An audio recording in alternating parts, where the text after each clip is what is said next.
Hello, and welcome to the Brutal Iron Gym podcast, where our goal is to cut through the BS and deliver the brutal truth about topics related to health and happiness. Today's podcast number 1819. The topic is mindset, and the title is, What's Your Highlight Reel? When we face adversity, our mind often retreats into negative thinking as a means to avoid failure or the feeling of failure. A few of the issues are problem-centric thinking and viable excuses. We're going to look at those in a future podcast. But what I want to discuss in today's podcast is our highlight reel. Our brain is often very good at remembering and reminding us of our lowlight reel. All the things we failed before as a means of reminding us of those past pains in hopes it will prevent us from future pains. The brain is designed to avoid effort and pain. It likes things consistent, simple, and happy. But we don't. Consistent, simple, and happy often eventually turn into unhappiness. Because a life of avoiding effort leads to a less than best life. We don't achieve great things or even small things, and then we're unhappy. If we have no career advancement, no financial improvement, no health improvement, no relationship improvements, if we constantly do nothing, we continuously get nothing. But we like some things. We don't like having to work hard for them, though, or at least not hard before them. If we work hard at something and we achieve it after, we're super excited about how hard it was. We're proud of how hard it was. We may even inflate how hard it actually was. After, hard is great. Before, hard is not so great. So if you're in the before stage of a hard thing, as we mentioned, your brain will try to talk you out of it. But with preparation and awareness, we can talk back. One method is to know your highlight reel. One example for me, I got into powerlifting in the fall of 2012. When I started, my maxes were a 440-pound squat, 335-pound bench, and a 545-pound deadlift. So it was a 1320 total. And that was after 13 years of lifting weights. So I'd already been lifting for 13 years, and that's what I got to. But in 2018, so 6 years later, I was getting ready for a competition. And the second to last week before the meet, I tested some heavy singles to see where my attempts might be. I squatted 585, smooth, benched 425, smooth, deadlifted 665, which actually moved much faster than the last time I had tested it before I went for a 700-pound deadlift, which I achieved. So I was confident with the openers of 585, 425, and 665, which would have been a 1675 total. I needed 75 more pounds to get an elite total, which is a classification that less than 1% of competitive powerlifters reach. So that would have been pretty badass. So I planned for my third attempts. I would go with a 615-pound squat, 436 bench, and then I would only need the 700-pound deadlift, which I did, a year or so ago. I could do that again, and then that would get me my elite total. So it would have been a 15-pound PR in squats, but I had squatted, the 15 pounds less a year or more ago. I had definitely progressed. It was going to go well. That was the hope. It would have been a 1-pound PR in bench, no problem there, and then just matching the previous PR I had set over a year ago in deadlift. So I believed I was ready to do it. Well, at that time, I was going through a lot of anxiety. I had really crappy sleep the last couple weeks before the meet. I was struggling to eat. I was drinking a lot of protein shakes, so I knew I needed protein, but I was just really struggling with a lot of anxiety at that time. And then when I got to the meet, there were only 3 racks for everybody to warm up on. The people who were using knee wraps were trying to warm up with the people who weren't using knee wraps, which was me. I was just wearing sleeves. And the pace of the warm-ups was crap. Some of the people didn't know how to calibrate kilogram plates into the pounds that they'd been training in, and they didn't know how to wrap their knee wraps. So I was changing plates for people. I was wrapping people's knee wraps. I was just like, I gotta get you guys freaking moving. You're all on my way. So it was a huge pain in the butt. It was definitely not what I had planned for or what I would have ever wanted a client to do. I ended up taking less warm-ups at the top weights than what I had planned to do. And I strained my right groin. I was super bummed. I could tell I'd pulled it, and I was like, damn it. I have everything in place. Everything is so close, so close. And I was like, well, if I can just at least hit my opener on squats. I have room to push my bench more, and I know I have room to push my deadlift. I do a conventional deadlift, so the groin pull wouldn't have been as impactful on a conventional deadlift as it would have been for a sumo. So I was like, well, if I get my squat opener, maybe I'll have a chance. Well, I went for my squat opener, and I tore the groin on the way down, and then it shifted me into my other leg, which then made me tear my quad. I tore a quad muscle.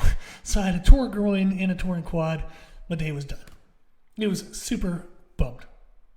I was at the elite total. I believed I could do it. I was right there, but I didn't. And it doesn't count unless you do it in a meet. So I do not have an elite total. I've helped dozens of other lifters achieve the elite total. I know how badass it is. I know how hard a person has to work. And I know how significant it is to achieve it. I was right there. But I don't have it. This is something that plays in my lowlight reel. Something that my mind mentions when I have negative thoughts. When I question myself, question my value, question my impact. When I question what I can achieve. Without spending too long doing it, what are some low light reel items for you? I'm sure when you let your mind go there, probably one or two pop up immediately. So let's stop. So stop doing that. Don't do that anymore. We're done. So let's move on. Let's flip that.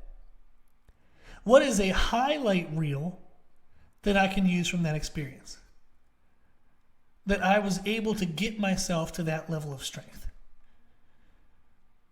When I started lifting weights was at 16 years old. 2 years later, at 18 years old, I wasn't able to deadlift or squat 315 pounds, and I couldn't bench 225, even after 2 years of lifting.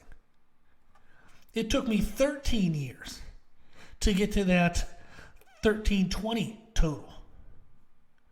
But yet I was still able to get myself eventually to that elite total.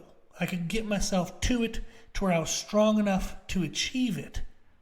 So although I didn't get it, I was able to get myself to that level of strength. And in the process of me learning what it took to get to that level of strength, I've actually more than doubled my total when I was 18 years old. I've added over 100 pounds of lean muscle tissue. I am over 100 pounds heavier than I was at 18 and I have a lower body fat percentage. I know what it takes to get stronger. I know what it takes to grow muscle tissue. I've even helped others do it. I've helped dozens of other people go from their first meet ever to an elite total. That's badass. That is a highlight. What other things have I done? I have a college degree, like a bachelor's. I have a master's degree. I've opened and sustained a business for over 10 years. I make a good living doing what I love, which is typically not something you're supposed to be able to do. You either love what you do and make no money, or you make great money but you hate what you do. I've been able to be right in the middle of both. Very blessed. I have an active and good relationship with God, which is very meaningful to me. I have an amazing and wonderful relationship with Meredith, my wife. I have an amazing life.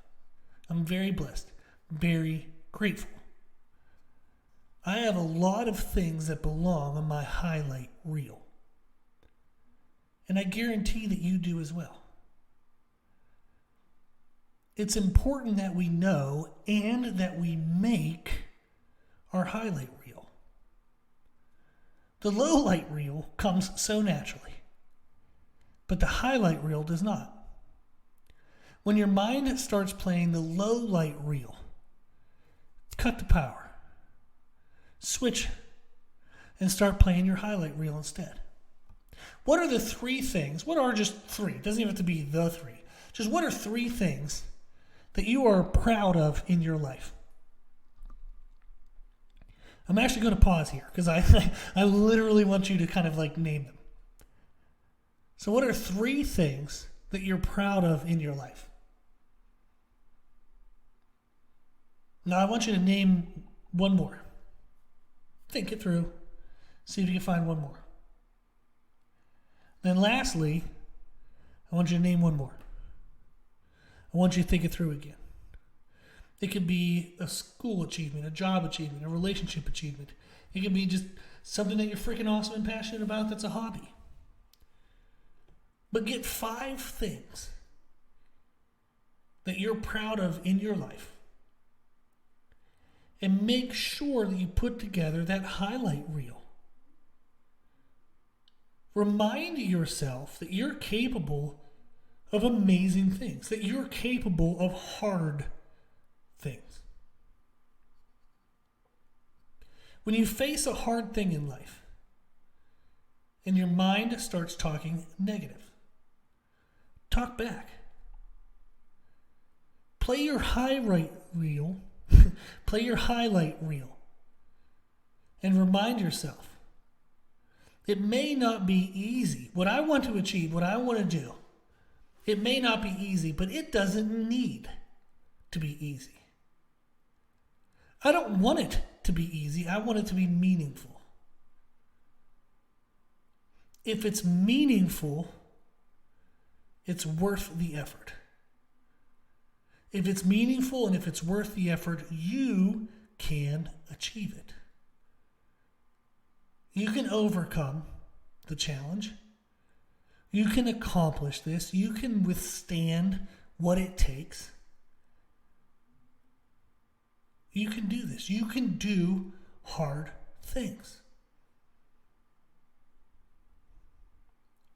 Play your highlight reel and remind yourself, I am capable of hard things. I want you to say that to yourself. Say, I am capable of hard things. Then play your highlight reel for yourself and remind yourself that you have done hard things. You have achieved amazing things. You can do this.